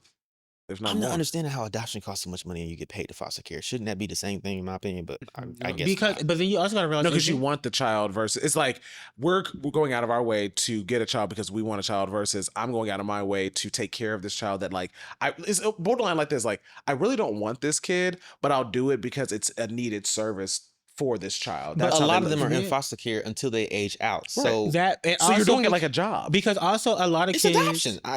You're a glorified babysitter. Literally. Because also you have to think about it, while some are there until they like age out of it, that's not always the plan for them to be there. Because oftentimes, a lot of times they're year, like... 2 years. It's like a parent or somebody went to jail or a parent's in rehab or whatever, and they have a caseworker and everything that's like working with the parent so the parent can get better so then they can come and get their temporary child. Type situation. Reunited. And even when the state takes the kids and puts them in foster care. Yeah. Oh my God. Yeah, it's insane. Mm-hmm. That's how people keep bouncing back and forth. Disgusting. Absolutely disgusting. It's absolutely disgusting. But no, yeah. The children are the future. It's insane. But do you think? Are bad as hell now. I think I wanted to say I guess we were sort of touching on this. And we were talking about how like they've trivialized it, so they're focusing on the fact that he was messing with men. So like, oh my God, is Diddy gay? That's the thing. So it's like, do y'all think that people? Well, it's not a thing because I feel like it is. Do you think people care less now? Like they care less about the victims once they know it's like, oh, it was a man, or oh, it was for sure. Like, if it affects certain groups that they already have a preconceived have a preconceived notion or being less than even subconsciously or consciously gays, black women, trans women, sex workers, anybody that's lower rungs of the societal ladder, they oftentimes will make. I won't even say excuses, but like rationale of why it's just not quite as pressing of an issue. Now, if they had taken people will connect with like, oh my God, they took a child versus a grown man because they feel like, oh, if he's a grown man, he can say no, he could have beat him up, he could have done all these number of things when they act obtuse as though like they're like, okay, the only way to assert your dominance is not physically. Like if somebody could literally be between me and my livelihood or my financial status, and I think people also taking like if somebody like you or I, if somebody came on my ass and was like, I'm gonna take away your job, I'd be a little peeved, but like I'm like I can go somewhere else and make something comparable to what I'm making. If I'm making millions or hundreds of thousands of dollars or whatever, you don't just walk into that. You might be a little more hesitant to leave their position, especially if you got the house, you got other people depending on you, like that. And also when you think of the fact that like so many folks that are in those positions, it's like it's not even just the fact that they are threatened with job loss or things like that. They're also being threatened with being blackballed. I mean, we've seen it. Countless of artists are coming like people being hurt. Like Dawn has to worry about her family being hurt. Aubrey literally blackballed and can't do nothing but get on reality TV. Yeah. Like literally, my poor girl. Like You keep saying your husband is rich, and you would not be here. like Aubrey, the way she clocked her so bad, she said, "Listen, if your man was a millionaire, you would not be on the show." Like Aubrey said, "Girl, not even." When she told that girl, she said, "Oh, them chicken noodle soup checks must have ran out. Why you acting like this?" Hey, listen. This giving Campbell Red Can. And then you also have to think that some people are taking care of their families from this one gig. Yes. And if they lose that, then And they're it's not only dependent on themselves, they have to think about others. And have we not all It's a had sick world. seen situations where that almost like, okay, you put the whole family on, and then how the family looks at you when they're just like, well, guys, I stood up for myself and my morals, And they but like, "Oh, you da-da-da-da-da." we don't have any money. Bills. You ain't got a little pussy, like that's No, literally, that's literally like- how they will look at it. Like it I think I literally just saw it. I get heated when I talk. No. I was gonna get mad. I was It gonna pisses you off because I was literally just watching. Me and Terrell are currently rewatching the Medea plays because he was like, "It's been a minute," so we're rewatching them. I And love family those. reunion happens, and in family reunion, I forget his name, but the fiance is beating up on Lisa, Yes. the wife or whatever. Yes. And Oh, he hit you, girl. you, but then like you see he come back and he bought her something for Tiffany, and then like in the play, Medea makes a joke like, you're not gonna hit her again? Okay, Tyler Perry's good. a dickhead. Yeah, he is. But that's how a lot of people think. Like, look what he bought you. Like, look what You he buy did. me this, I be Tina Turner. Yeah, and it's like, like he literally did that, and I was never seen that? like, No. that's You never seen the play? he literally He started, literally did that. literally started dancing like Tina He's Turner like- and everything. Literally, Oh, that's sick. He used to go in on Whitney all the time. Whitney. What was that class reunion where she I'm was sorry. I love when he do the song though. I love because me is fun. sitting right here bopping on the thing? My bad. And it's crazy. The sad thing about it was he had a good impression of it too. See, Yeah. like the If you performance saw of the Deborah money. Wilson on Mad TV. Deborah Wilson. Ain't nobody was play like, Whitney like Deborah. Who's messing with me? Oh, come on. Who's messing? Like, I feel like I'm in hell. and sounded just like her when she sang those songs. Yeah. No, literally. It was a Kelly Clarkson. She said, wait. This my part. Wait. What? It's not your part yet. This my part. That This my was part. hilarious. But it was just, it's just, the whole situation irritates the hell out of me because I already know how it's going to play out. Mhm. Now, is he going to go to jail? I hope Yes. so. I pray. He's going to go to jail, but it's going to be some type of retreative jail, in my opinion. Like a retreat. I think they I might throw the don't think book he at wants his no ass. Slammer, no Rikers Island or some shit. I think they Because want where's to he put being him held out there. currently? Because Yeah, wherever he's at now, they want him to pay, like they are not It playing. might be a Jeffrey Epstein episode. Yeah, they're not playing with. Where he That's be what They already started He thinking be in the cell. he's in protective custody because he's in Mhm. suicidal watch because He's not eating anymore. Let him. He thinks he's gonna be poisoned. I'm like, well, good. But I mean, it kind of reminds me of. How does it feel to be scared? No, literally. But it's like we see that, and it's like, oh no, because like, who else did they do that to? don't feel someone bad. recently, like when it was like, oh, Bill Cosby. Oh, like, Bill Cosby. He's so how do you old. know? Why? No. I said, oh, Yeah. don't care. Why the America? If anything, I think that's a better punishment. Like, let that old fuck rot away his last, what should be his coasting years. Truly. Like, work your whole life and then put you in prison. Because you deserve Cannot that. wait. That's Felicia what Rashad, you I still deserve. haven't forgiven you, even though you were one of the Same. magnificent actresses of this time. Same.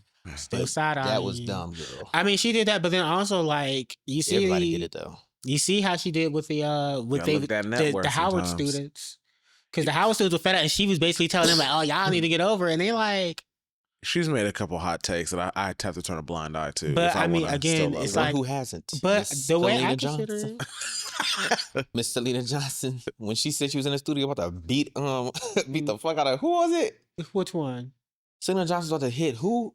Was it R. Kelly or was it Diddy or No, it wasn't Diddy. It was either R. Kelly or Kanye. something. It was something where she was in the studio, she was singing, and she said, "I'm from Chicago." He said, Kanye?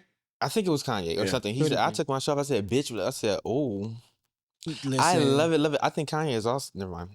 No, he's well, very that man's, awful. that man. Well, I also kind of give him a little bit of grace because I give him no grace. Why? His mom's been dead for years. He needs people have cause like, oh, he lost his mother. He lost his mother. The He grace lost was his coming mother. from him being underneath the current nitrous oxide addiction that they're using to like, He said he's on that? yes, He said he's on that? yes. Takes pictures of with it with the mask on. Oh, he's crazy. Well, as hell. what does that have to do with him being a horrible person? Well, basically, He's been a horrible you know person. the Michael Jackson situation where like the doctor is providing them with a drug that they know is like well past what they really are capable of as far as their body. But he was horrible Hit before rocks. that. He was horrible before that. And if we were just talking about them beforehand, yes, rotten hell. But like currently, and Rotten hell. Right, yeah. Like I don't. I feel like I feel bad for the kids. when it comes to I feel bad for the kids too. I always go to the kids. What the 'cause I always kids? feel bad. What Kanye's kids. What Kanye's kids? kids. Having to see your dad Oh. basically crash out and spiral. Yeah. I always feel bad for those kids. on Galaxy Yeah, Gas. Because I mean, did you think about it, anything to because like be they be saying like, as much as like the kids are always with Kim and she always takes pictures, they love their father. Like They do. North wants, Especially like, North. She She's wants to just be like her up daddy. under that man constantly. And I feel, but it's like those are their kids. But we all can. Well, I can't speak for everybody, but like I do recall being a child and knowing my daddy ain't shit, but still packing up that suitcase, waiting by the door. Like he said, "Oh, come this time, mom," and my mom just sitting back like, "Go ahead and wait if you like to." Getting dark and I'm just like, Never have to worry "You about think that. you got lost?" I never had to worry about that. That nigga was in Hong Kong. Oh. I knew. I said, "Oh, he ain't in a whole nother continent." There was at one point where my mom and my stepdad were together, and my dad literally had to pass our house every day because he started dating my stepdad's ex-wife, Child. and she lived down the street. So we would literally see his car like go throughout the That day, and sounds he's like still it was with on us. purpose. Oh, he definitely was yeah. doing it. Like That's he was what I doing would it to my mom, but I'm also just like, What about girl, you don't me? see us, like. Nah, it's just it's wild, and it's honestly very sad, and it's kind of see like you do see people try to rationalize it, like it's like people do everything they can to like rationalize the way like I guess certain people's behaviors, and I will always say like I can always understand why someone would do something or why they may behave like I think I understand like Predisposed, be yeah. like okay, due to what you endured this that boom, like I can see why you might think that's the right thing to do with Mhm. XYZ, but it's also But you know that's not right. but you thing know to it's not do. right because I'm always the person that's always like, well, when it happened to you and you didn't like Did it, you why like would you it? go and do it to somebody else? Yeah, I've Because never. they don't get it until it's done to them. And then sometimes a lot of them hold that like vengeance or like that yeah, almost just like, well, no one protected me and And that's His kids. no one told me anything, so why should I, type vibes like. that's that clip, like that one clip I think used to be on TikTok of the guy who's basically like, I'm not rolling out no red car before Oh, my yeah, kids. yeah. No, like all scream like Yeah, first of all, yeah. some of y'all need to calm down on these podcasts. Like y'all be screaming and angry for no fucking reason. Y'all Calm be down. making me mad to get in front of a mic sometimes. I be Listen. trying not to sound like y'all. Like I'm like damn, I'm the niggas I they guess I talking am one of them about. podcast niggas, but I swear I'm gonna be talking about bullshit. Yeah, but like he was so upset, like basically saying like, "Oh, my kids gonna have to go through that," and the lady was like, "Your kids will grow up to hate you. They will resent you." Like, He said that's fine. I said, and, oh. like, and that's how you know, like, people are just awful. Who said this? This I don't know. This man was just like, I'm not rolling out the red carpet for my kids. If I had to struggle, they're gonna struggle too. Da da da da. And he was Even like, if I'm and even if I'm a millionaire, they're gonna have to get a job and do it. I said, And that's please. okay, and hear me, and that's why I know this is kind of odd topic, but like that's why I kind of. And I only know from what I see on TV, but that's why I also don't like Todd, Candy's Who's husband. Todd? Candy's Why? husband, because of how he does his own daughter. Because I I feel always like, find that weird. because I've always found like that weird. he always like, it's like he always want her. Oh, you got to work. But it's like, yeah, she has to. Like, yeah, you got it. That's how you think you teaching her. Like, oh yeah, this is how you get out the mud. But also, it's like. You should also help her, help guide her, help set her up an opportunity. Meanwhile, Candy over Like, here, what like, feelings do you think that puts into your child? Them knowing like Yeah. you have, like I know You for have me, it, you're like just not you, giving. yeah, and you are making an active decision to make my life harder to prove a point. Bitch, fuck you. It's like what goes in the back I of your can see head? like you making sure like, okay, I'm not gonna give you no handouts, but it's the bare minimum. Be like, okay, like Candy did for Riley. Oh, she says she wants to be a lawyer. Well, I'm gonna contact somebody. We gonna get her an internship or Yeah. like help her apply. Like Usually- get her a mentor or something. Somebody that will help her so that they could get their foot in the door. And it's Yes. like you don't do it because they should have to work for it because that's what you've been taught. There's But- a balance. Yeah, but then these are the same people. I'm sorry, the whole get it out the mud grind. It's so dumb. like, I don't I want it out hate the it. mud, y'all. But why? I don't want to be in the mud. If you Like, have the reason, the means, the resources, the money to not have your kid struggle at all, what are we sitting here doing this? He has to learn how to, he has to It's learn, the she has to equivalent learn. of It's like if what are you doing? well, even though she's alive, but like if Rosa Parks sitting on the back of the She's bus, dead. No, I'm aware. I What'd you thought say? you said She's even a though she's a lie? lie. She's a lie. Yeah. Lie? Oh, a lie. Rosa Yeah. Parks is She a li- lie. Yeah. The Well, whole, that was staged. Yeah. Well, yeah, she wasn't the first one, and it was done No. on purpose. Yes. Yeah. But I was We using, know that. Yeah. What is a lie?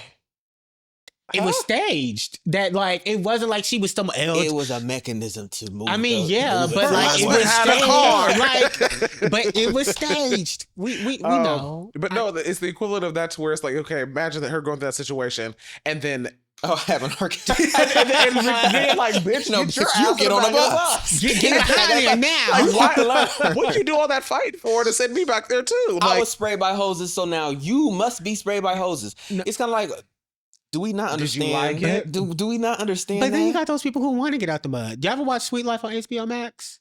Mm-mm. It was a great show, reality show. It was Issa Rae's reality show. It was about Yeah. young people trying to make it in LA. some people feel like they need that to feel like Yeah. fulfilled. Not me. Hell And Girl. the no. one, and like there was an episode, there was a podcast. You will never make me feel bad. There was a podcast that all the guys were doing, and on the podcast they were talking about like how they work hard, boom, boom, boom. And there was one, what's her name? Is it Thailand, but she goes by Krylin on Twitter because she always crying.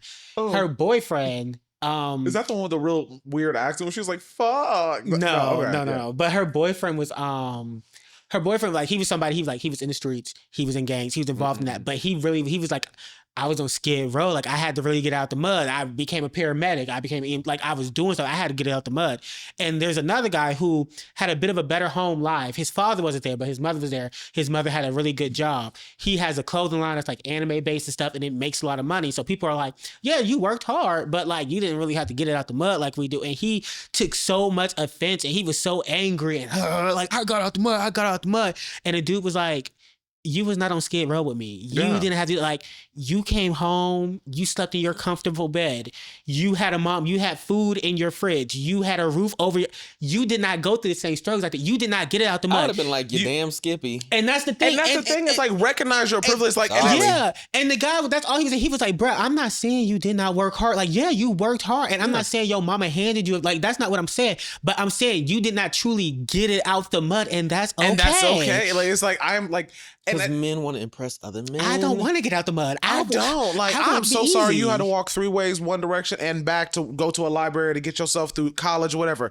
Let my parents agree. I was on a full grew up in the ride, like- suburbs, had a nice house, 5-bedroom, all this other stuff. I'd be like, what did he say? Like- I'd be like, like, woo! Like, I ain't around the gay, but I ain't gay.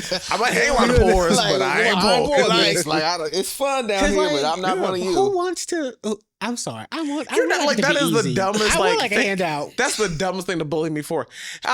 You're well adjusted. Like, And when you do, You went like, to a private school.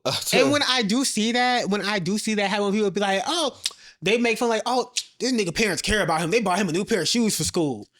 Well, yes, like, I remember somebody was like, I'm oh, sorry you had to choose between shirt Hello. or top. Like, And I remember somebody told me like, you think you better. And I said, how do I think I'm better? Like, you think you better because da da da. And they was talking. I was like, well, You if it's think I'm school, better. It's the Like, school year. hello. But I'm also like, I'm not apologizing for the fact that my mom makes sure that I look presentable. I'm not going Right. to apologize that she like, and I'm. Was my mom worked hard to be able to do this. Literally, she Your literally mammy's a bum. boom. Because my mom put in them hours. She was doing 3 to 11s and then also staying over even more so Yeah. she could have the money to So get she in can give school her shit. children a cushy life. It's like she did that. She was Just like, people have to recognize your I'll be mad too. My mom was privilege. working a double at Wendy's and I still couldn't get shoes. Listen, but there are moms who were I don't doing have student double. loans. Folks who out here doing doubles. said what? I don't have student loans. And that's a period. blessing. And that's a blessing. I know the privilege. Yes. Yes. She fill out all them goddamn scholarships, but and pay the rest of it off. But it was like, I understand. As you should. But some people, Because for some reason, hate it. there's people like me that have this damn anchor on my ankle for the rest of my life. Well, probably next like 2 years, but the rest of my Not life. next 2 years. Meanwhile, I'm over here like I was like, okay, I gotta start paying again. Forbearance. And then they gave me a forbearance. I said, you ain't gotta worry. Yeah. Y'all If not it ain't a getting that. forbearance or an income-based repayment, they will not see me. Y'all not getting that money back. It ain't even that much. Good no luck. more. And my thing is, y'all will get the money back. However, y'all lied to me. I'm not making buku Where's money. my livable wage? I'm not getting a livable wage. Bitch. So if Where I was is my if I job was given to a my livable wage feel? where it was allowing me to survive and thrive, then yes, I would be paying those student loans back. But since I'm not getting that, no, you're not getting it back. when y'all Get it back in blood. make it good on your promise, make good on your promise, and then I'll make good on mine. No, literally. When the economy, when y'all are not in debt, then you can talk to me about my debt. When y'all get some of these people up out of here, these jobs. The world. But I mean, talk about jobs. I guess one of the things, I know this is a little bit of a segue, a little bit of a term, but like lighten up the mood. Yeah. How have y'all sort of maneuvered through like the sort of the job climate and like just different things in that area? Like I had to drop my prices with my clients. I can no longer charge my previous going rate. That's real. I was saying, did a new job that I don't know about? What do you call that one don't sound legal. Just doing what I need to do not to be fired and always looking for a better job. Yeah. To be honest, in this job market, it's kind of like they want you to go above and beyond, but they don't want to do anything to incentivize you. Wage. Oh, a pizza party. I don't want a slice of pizza, bitch. Please just like... I'm lactose intolerant. And y'all know how much I love a piece of food, but I don't care. Oh, we're going to have a potluck. First of all, that should be illegal. Second of all, it's just like... I love a good potluck. I ain't going with you. A job potluck? A job potluck? I mean, oh my God. That's crazy. It is Russian roulette, but that's kind of the fun of it. I don't know who has a cat. Is it banana pudding or is it macaroni? I don't know what, you could use something expired. You could have put your lips on a little heavy whipping cream or the milk, or you could use your hands to mix the pasta salad. Or you could try something. You're just like, oh my God, I need the recipe to this. They always be mad at me. Oh, you went down to the lunch? We're having a potluck. I'm not eating none of your shit. But I just feel like our jobs are awful. Neighbors. You said what? I feel like our jobs are awful. I feel like y'all did the whole thing when it's like you said, they want you to go above and beyond. Because I mean, I feel like this at my current full time. I feel like they kind of want us to go above and beyond and do boom, do this, do that, da da da da da. But I'm like, we're doing this, and let's be real, I'm working buku crazy. I'm literally out here canvassing, doing door knocking. I'm so overdoing that. I'm not even gonna go into what somebody said to me, but it's like I'm doing all of that, and it's like, oh, you guys have to just do your very best. But then, like you said, like there is no incentive. Like I can't do my get very best, and then what? I can't get a hybrid day to save my life. I can't get a hybrid vehicle. Like it's just like, come on. Like these jobs, the job market is abysmal. I would say it's like, and it's. I feel like even within my career field, every time I'm like looking for jobs, even with just like within my career field, it's never. Yes, it's within my field. It's within my field, but it's not my job. It's not my role. It's not what I want to do. No, like I don't want, like, for instance, like in communications, like I'm looking for like associate positions, low-key manager, like social media management position, things like that. But it's always like communications director. And I'm like, look, I already know, I'm gonna be real, I'm not a director type of person. I know where my strengths lie. I'm not a director. I'm an associate. And you know what? I could do I could be the manager. I could have like, there's a director, but then I might manage this little portion of this here. But I know for a fact that maybe I could be a director one day, but I know right now I don't want to. No, I realized that about myself, to where it's like when I started going up in management, I was like, I don't think I like having this much responsibility. Like sometimes I do like having a role that I can coast. I can be underneath the radar. I can do my job, go home, and then like ain't no people like responding to me in crisis moments. I don't want that. Because like I would like, because sometimes you do need those days when I'm like, you know what, this is gonna be a bare minimum day. And then when you get in certain roles, you can't do those because like, I mean, you can. But you got to answer to somebody about that, and it's just. Yeah, I have no desire to be a manager of anybody, because I see how managers have to act, and everybody is asking them questions. So two-faced. Every 5. Literally. Who, me? No, as a manager, bitch. I think as a manager, I'd be a cool manager. At the same time, it's just kind of like. But it's almost like the cool managers don't end up getting rewarded, because it's like if you're not in your people's ass, and they're like. Whether people like, I don't know, numbers. See, and that's me, because I'm the type of person, like, even like when I had my old position and I was like over students, like I know they did not like me. They said like my leadership skills needed work. They said you're not hard on the students, but the reason why I was not hard on them was because they they were students. These are kids who are going to school full time. Some of them also have a part-time jobs and they're also involved in other clubs. I'm not going to be sitting here questioning more hours than us. Like, I'm not going to sit here and be questioning like, I need you at X, Y, Z, and then be mad when they don't show up, especially when there's no incentive or the only incentive is like, oh, well, yeah, food will be paid for and then we'll give you a gas card. No, baby, pay these people. Like, y'all be wanting student organizers. Kids don't need money. They really don't, because like y'all be wanting these students to be organizers on campus. And let's be real, the student organizers on campus, the folks who do that work, it is passion projects for them. They do it out of their passion. But they also know they have other responsibilities. So there's going to be something they're like, you know what, I don't have the capacity to do it, or I don't feel like doing it, things like that. And they for the life of me could not understand why I was not tripping when they were doing that to me. And so they were like, oh yeah, you need to work on this, that, boom, boom, boom, boom, boom. That's fine. But then they would go and try to talk to the students, and the students would be like, no, I don't fucking like you. The students wouldn't do nothing for them. The students wouldn't show up for them.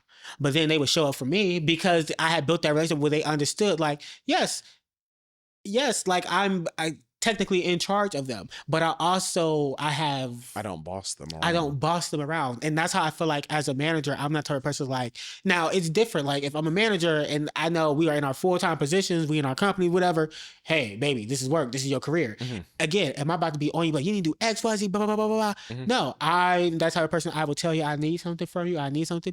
I'll give you a reminder. Mm-hmm.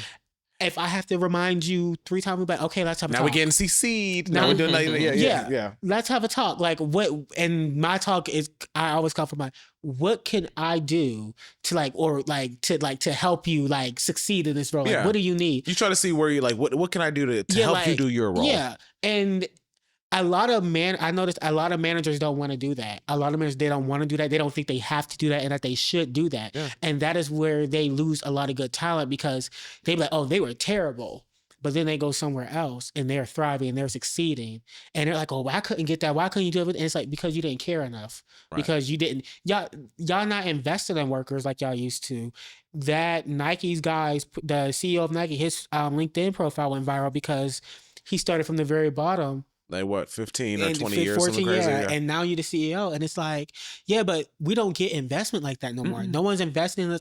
At most. You're almost seen as like a risk sometimes to a company if you're with them for too long because they're just like, damn, this person's becoming tenured to the point to where it's like, we can't bullshit them on their wage. We can't bullshit because they do know what they're talking about. They do know what the culture, like they would rather bring in somebody that they can be like, okay, they don't know any better, so we can lowball them versus somebody that has been so internal that they know all that stuff. Like it's not incentivized. And then probably up until this most recent job market, I was always big on did I lose my train of thought that quick?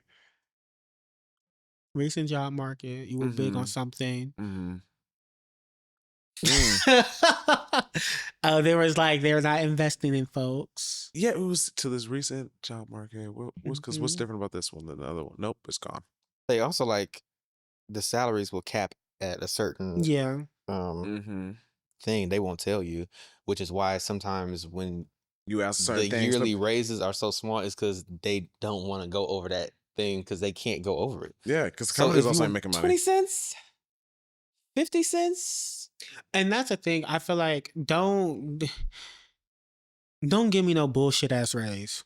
Like honestly, just let it show up on my check. I don't want to have a separate meeting in it. I don't even want to see it in an email of like, congratulations. You have excuse me. Because what am I gonna do with 75 cents times 80 hours? This could have been an email, baby. Like it's just before tax. But like you said, like they're not investing in us, and I feel like also like you be with a company for like 2 years or 3 years, like.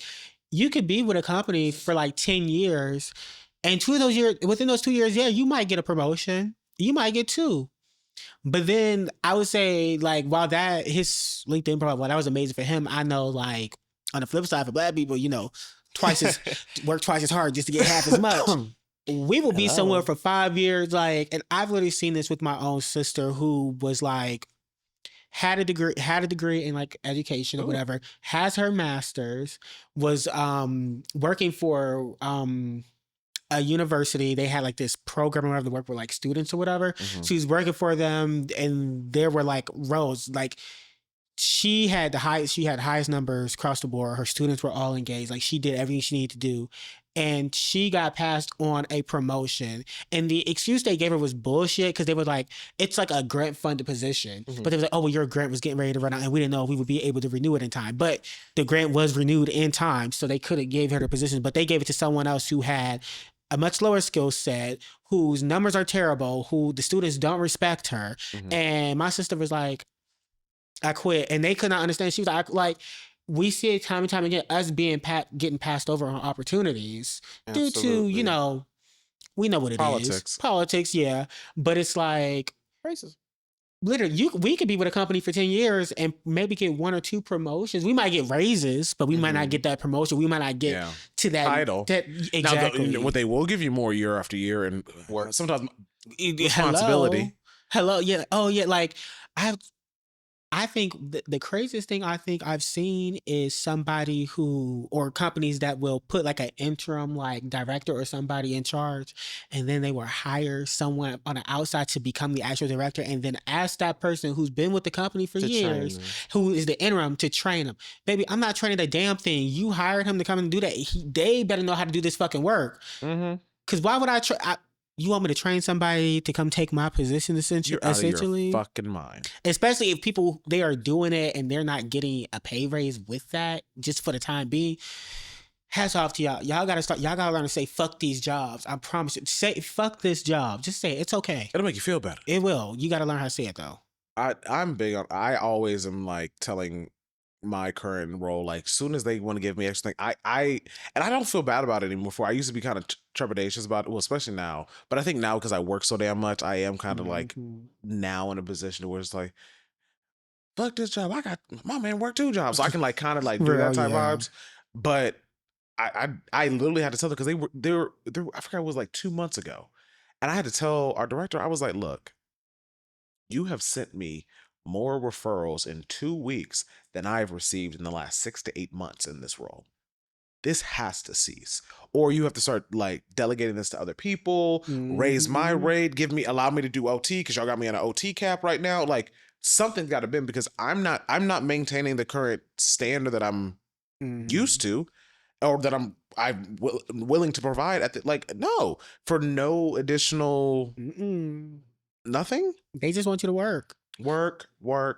And that's why I be saying, like, and I think, and I know it shows, and I know sometimes my boss be probably a little upset with me, but I stop caring because, like, I'm really big on a work-life balance, and I've never believed in, like, working until I can't work no more, or working my life. Like, I don't believe in that. I don't care. Y'all can call me lazy. Y'all can say I'm not driven. I don't believe in doing that because at the end of the day, I have life.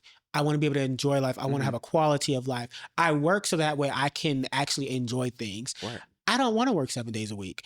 I don't always want something to do. I don't want to kill myself in my youth just so that I can like coast and be folded up like a pretzel in my 60s because my back is done for. You know, like it's just some things.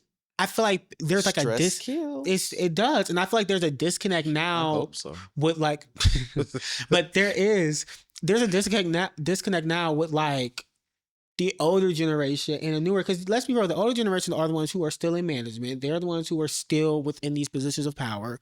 And like, that's like the whole like sort of remote work thing. Like they're all so against it. And I'm always like, they're against making roles or jobs easier because they feel like I suffered or I had to commute for 20 years and then suddenly you guys are just getting thrown a laptop in a dream. Like, oh, I can't. And you have to be in the office to get a promotion. Girl. What if they don't see your face? They see my work. And that's the thing. It's like, and that's why we're saying, like, sometimes, like, it is okay for you to give the absolute bare minimum within your role. It is okay. And that's relationships, friendships, workplace. It is okay. I just feel like it is okay because one, people may not know what you're going through. You might just be tired. You might be stressed out. Like, that's okay. There's nothing wrong with that. Sometimes you need to be given bare minimum. And then say if you're given the bare minimum throughout your entire time with that company, if that's how somebody wants to work, let them. Because what that tells me is that, hey, they may not be going above and beyond, but they're consistent. and they're getting their work and done. sometimes that's enough. You know, consistency and getting the job done. You don't ever have to worry about them not turning something in or not doing something. It's like a 99 Honda Accord, old and reliable. Oh, they never stay over. So wonderful. They never do OT. So that's they haven't signed up for any of the programs. And I think a lot of workers in America are burnt out, and we can't really take a break. So it's kind of like we can't. But I really do wish my customer service would speak to me again. Oh, I don't mind when it comes. I hate that. I hate. The only thing I would say is, well, I don't care if like they speak to me or not. Like, I mean, some shit, but I prefer they don't most times. I would say. I do think our retail stores need to get a little bit better about that. Not even because I'm the type of person like, you should want to sell me something. No, because I worked those positions. I know what that's like. But just so you know who's in the store and not stealing, because I'm not going to, it's been a couple of times I work in the PacSun, and I'm like, if I want to, I can steal about 3 things out of here. Y'all don't right even now. know I'm in here. Like, y'all are literally at the counter. They ain't paying attention to me at all. The only time they pay attention to me is when I get up to that register. And even then, it's like sometimes it's really, and they be like, "Oh, you ready?" It's always the same people same 2 people always bring me up at the store. It's the one black boy that with the real good skin, face eats, and it's always the one and there's always the one Asian guy too. We're talking about Zara or PacSun? PacSun. Oh. Zara, they don't give a fuck. Zara don't give a fuck. Zara literally makes you feel like you're an inconvenience for buying their clothes. They're like, I'm like that top. Like, I mean, to be honest, how them lines be, when you get up to me, I'd be like, put your shit on it. Come on, like. And I don't blame them for that, but that also goes to show like, maybe you should hire some more cashiers. But again, when they people keep their profits high and the labor costs low, and then they're also not raising them wages. And on that note. With it's gonna be over and out from the SpitFyre Podcast. This has been episode 2. We look forward to seeing you guys next week. It's been real talking to y'all. Your Aries, Leo. It's your favorite Sagittarius, Trick Williams. And y'all have a good one. See you next week. See you next week.